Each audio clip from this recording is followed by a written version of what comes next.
أعوذ بالله من الشيطان الرجيم بسم الله الرحمن الرحيم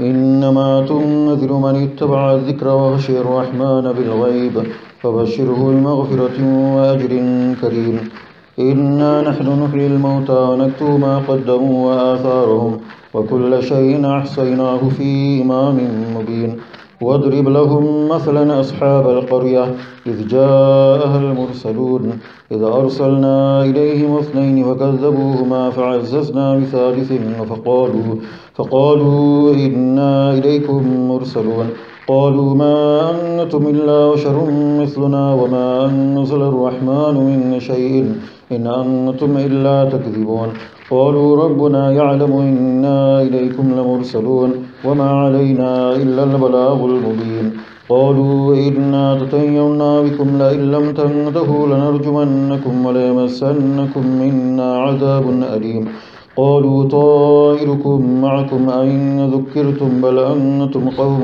مسرفون وجاء من أقصى المدينة رجل يسعى قال يا قوم اتبعوا المرسلين اتبعوا من لا يسألكم أجرا وهم مهتدون وما لي لا أعبد الذي فطرني وإليه ترجعون أتخذ من دونه آلهة إن يردني الرحمن بضر لا تغن عني شفاعتهم شيئا ولا ينقذون صدق الله العظيم.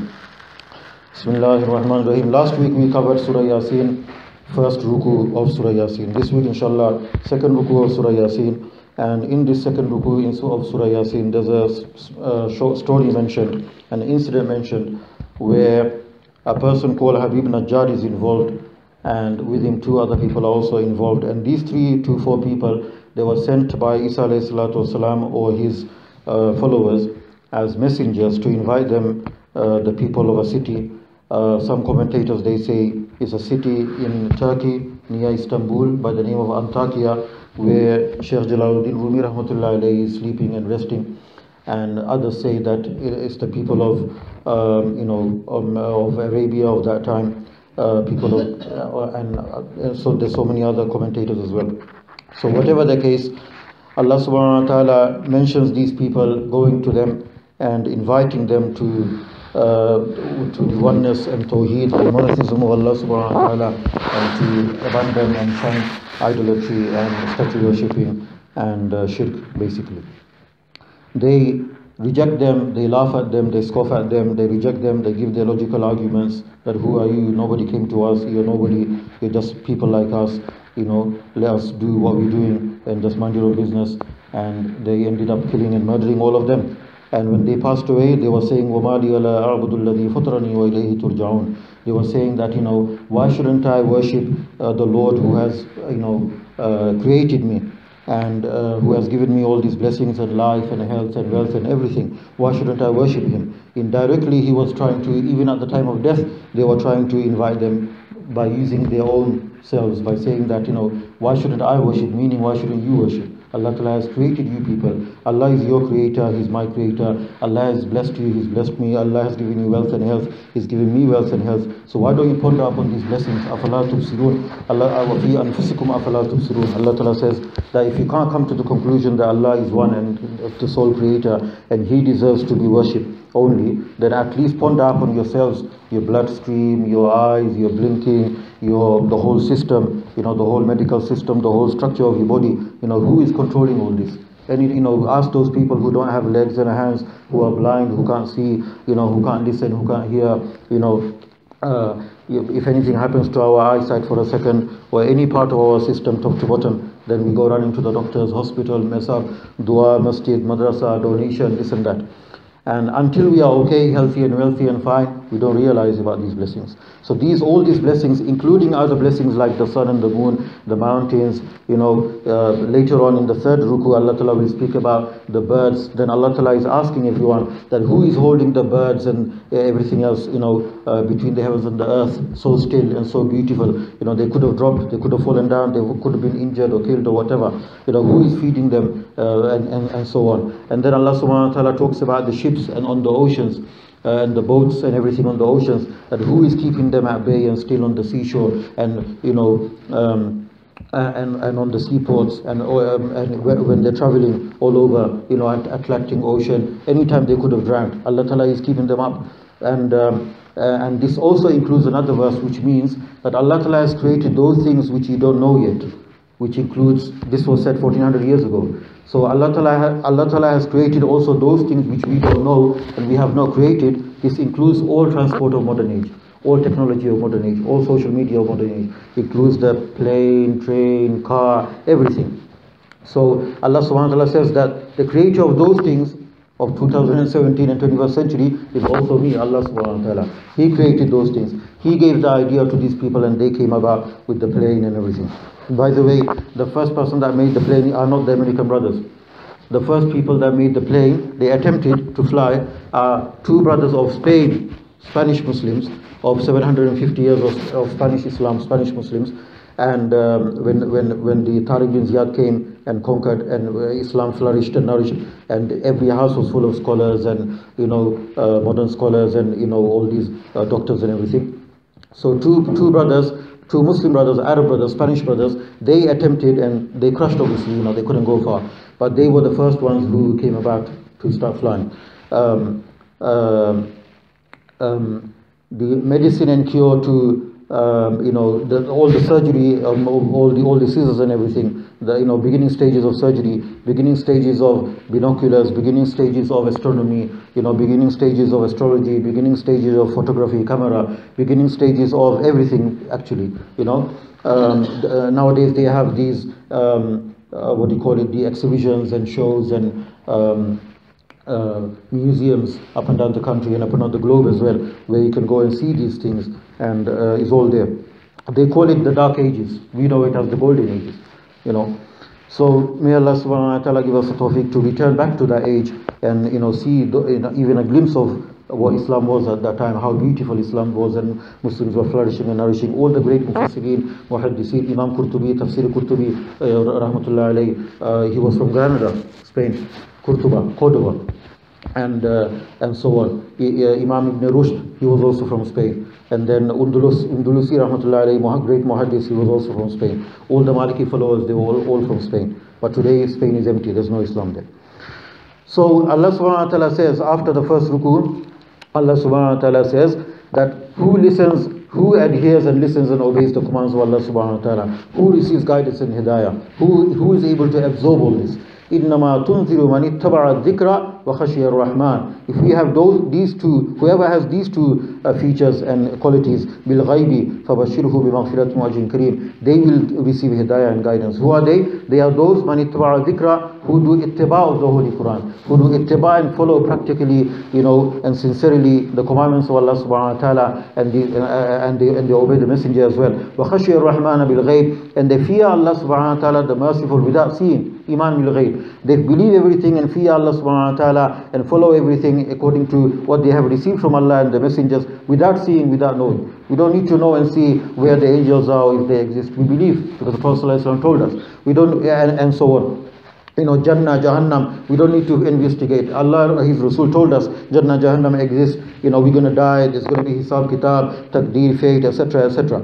فَبَشِّرْهُ بِمَغْفِرَةٍ. Whoever believes all these things and is a test at the end of the day. Everything doesn't need to be investigated logically or medically or whatever, philosophically. There are going to be some things that will never ever be able to be, investigated or discovered or found. Why? Because Allah Ta'ala sent us for a test. He didn't send us as scientists, and He didn't send us for, all these investigations and all these researches. No. But yes, many things will be, further investigated and researched, and many conclusions will come about, and many scientists will end up accepting Islam. And by the way, many scientists have ended up leaving Islam as well, or rejecting Allah subhanahu wa ta'ala and becoming atheists as well. So it works both ways. Ibn Abbas who says that Al-Quran zu wujuhin, Quran is two-faced, not two-faced as in hypocrisy and munafiq. Quran is such a kitab that you can benefit from it as well, but you can be misguided as well. Allah subhanahu wa ta'ala says in Surah Baqarah, يُدِلُّ بِهِ كَثِيرًا وَيَهْدِي بِهِ كَثِيرًا وَمَا يُدِلُّ بِهِ إِلَّا الْفَاسِقِينَ.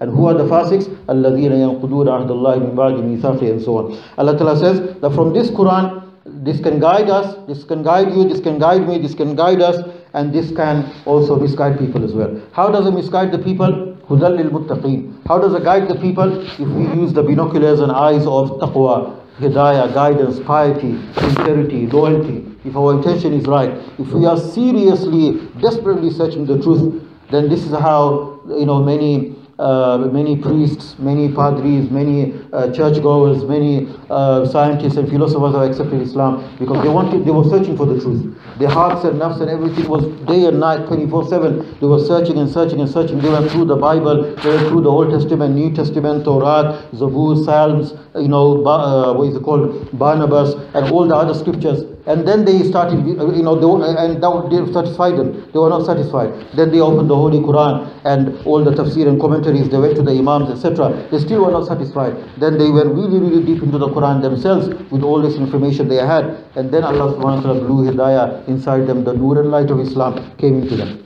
Allah subhanahu wa ta'ala promises that whoever will search like this and research like this, whoever will beg Allah ta'ala, for hidayah, Allah ta'ala will give him hidayah. Allah subhanahu wa ta'ala says, "Ma yaf'alullahu bi'adhabikum in shakartum wa amantum." Why should I punish you?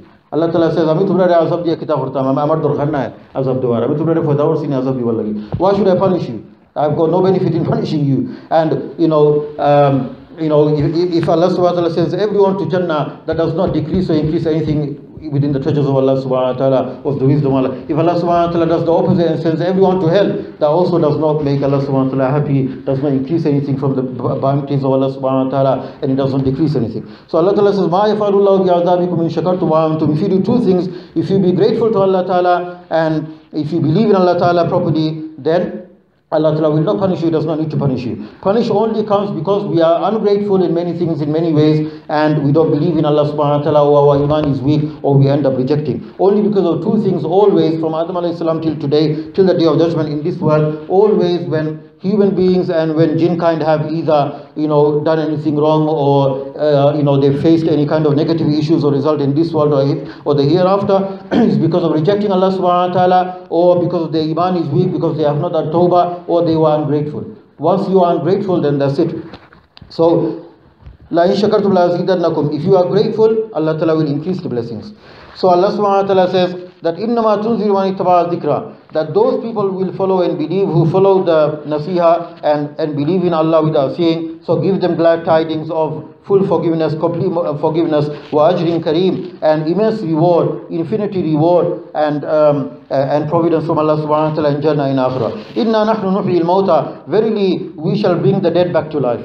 We created you first time. It's easy for us, to give you death, and it's also more easier for us to create you the second time. Why should it not be easy for us? This is the answer to those people who said, how can Allah Ta'ala create us again after He has killed us, after we have received death? How can He make people again? So Allah Ta'ala says, if we can create you from nothing, if we can create Adam alayhi salam without parents, if we can create Isa alayhi salam without a father, if we can create, if we can give miracles to Isa alayhi salam, who also, done a lot of these miracles, he made a human being out of clay and blew life in them with the ijazah and order of Allah subhanahu wa ta'ala, and so many things. If we can do these things and give some power to the Dajjal as well, if we can give some power to Shaitan as well, if we can give some power to the awliya mashayikh as well, then why can't we create people the second time after death? It's double easy for us.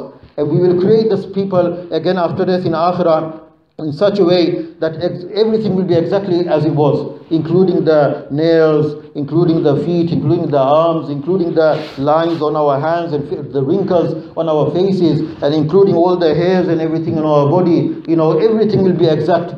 Because the Creator is Allah subhanahu wa ta'ala. And all the animals, cows and buffaloes and everything that we have ate on Eid and second Eid and shinnis and everything, all this meat and chicken, HMC and non-HMC, Allah ta'ala will order these things to come back together. And exactly like He created them in the beginning, before, likewise all the buffaloes will be there, all the cows will be there, everything will be there. And people will see that this is what we ate in the world. So people should ponder on these things and come to the conclusion that yes, why have I been doing all my life? Why have I been doing shirk and kufr and bid'ah and innovation? Why have I been serving Allah subhanahu wa ta'ala? Allah is the only creator, He deserves to be worshipped. So verily we shall bring dead back to life. وَنَكْتُبُ مَا قَدَّمُوا وَآثَارَهُمْ وَكُلَّ شَيْءٍ أَحْصَيْنَاهُ فِي إِمَامٍ مُبِينٍ. And we shall write everything that they done.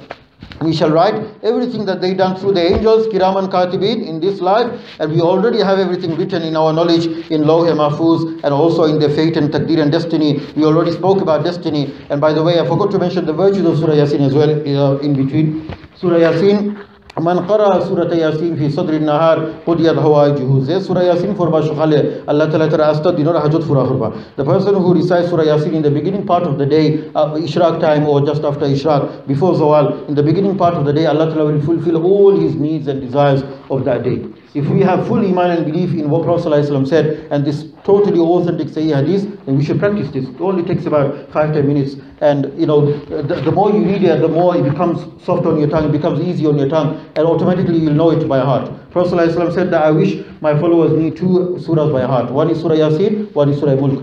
Allah Rasul sallallahu alaihi wasallam amar dile zane sai ami wish kori je mi akanka kori je amar ummati holde shobe 2 surah hum se mukhast korta tara dilo mahfuz rakhta ekta hilo Surah Yaseen ekta hilo Surah Mulk. Surah Yaseen foran te asta dinor hajat Allah fura korba ar Surah Mulk foran ar marazain te khobere azam mahfuz dibo. And the other day I spent a whole Jummah talk on Surah Mulk, Tabarakallah, why and how and who and everything regarding Surah Mulk. It doesn't take long, 5-10 minutes, 15 minutes the most. Nowadays on mobile you can download the whole Quran free on mobile. So just download it and read it, and simple. According to some scholars you don't need wuzu for the mobile one. According to some you do. I follow the one that you don't need wuzu because it's not a proper Quran, and it's got a screen cover on it. But anyway, it's good to do wuzu. But for this Quran, for the Mus'haf, for the actual Quran, you need wuzu. La yamassuhu illa al-mutahharun, and then there's other commentary about that as well.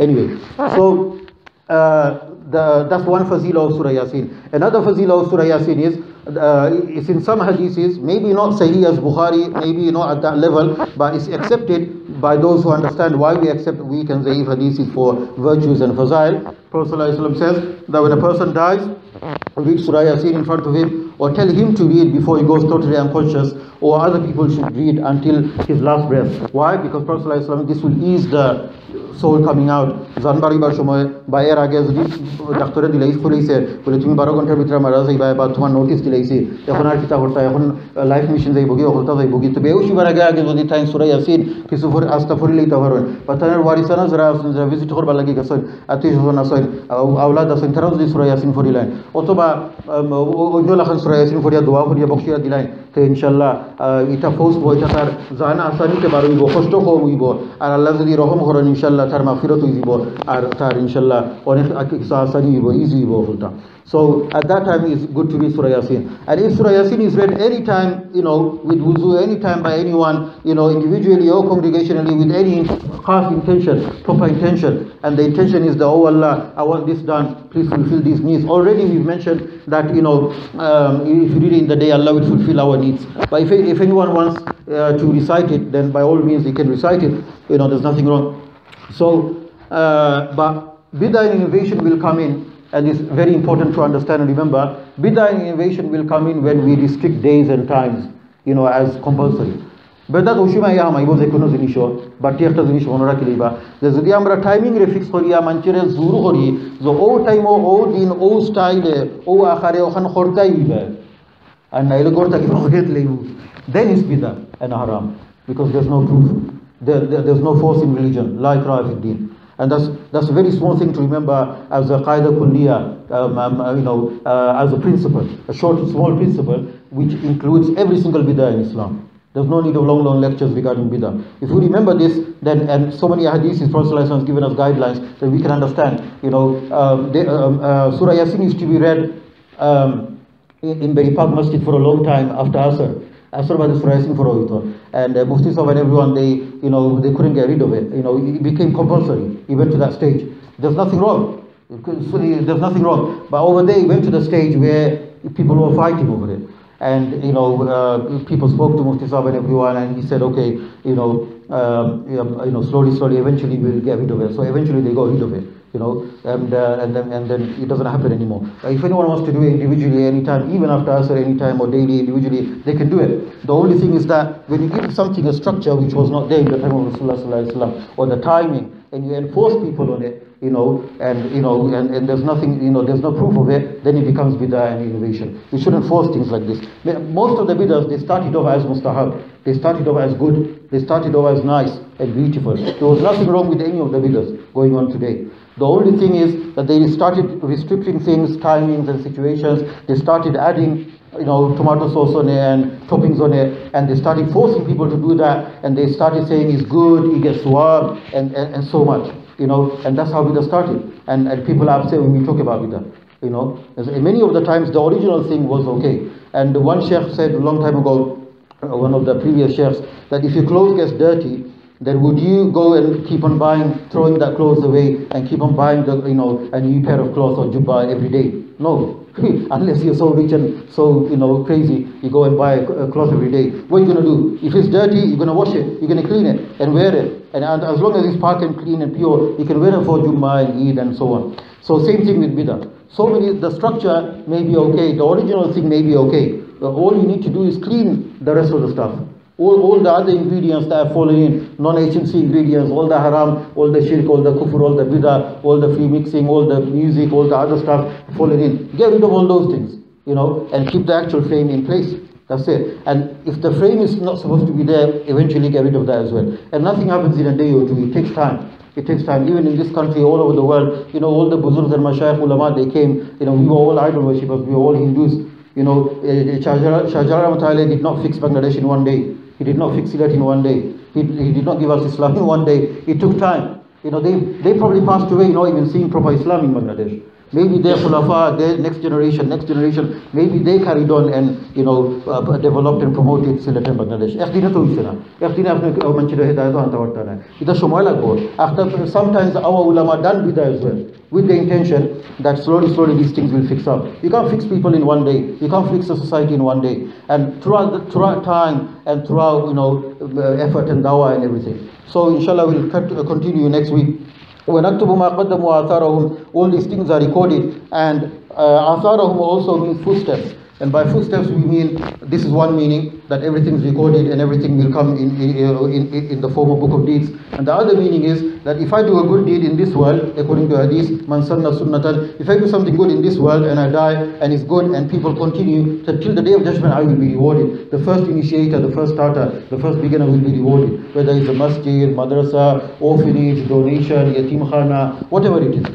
And if I do something bad, like I open a small cinema or something else, or I start something bad online, and people copy it, and they keep on copying till the day of judgment, then I will be sinful because I initiated. The sons of Adam alayhi salam, one was a murderer. He was the first person to commit the first murder on this earth. All the murderers will also be sinful, but he will receive a big portion of that as well, because he was the first one. People copied it. And if you do something good, like Ibrahim alayhi salatu wasalam done so many good things with Ismail alayhi salatu wasalam, Zamzam water, Sa'i, Hajj, Umrah, and all the Hajjis till the day of judgment, they copy him and they will be rewarded and he will also be rewarded. In fact, Allah subhanahu wa ta'ala brought it down in the Quran and made it wajib on the Hajjis to do likewise. So inshallah next week we'll continue. I didn't get time to mention about the Habib Najjar and the story. It's a very interesting story, and it tells us how we should give dawah, who we should give dawah, the conditions of dawah, the fiqh of dawah, and if you become shaheed in the path of Allah, what happens, etc., etc. Inshallah we'll continue, and then the signs of Allah subhanahu wa ta'ala, etc.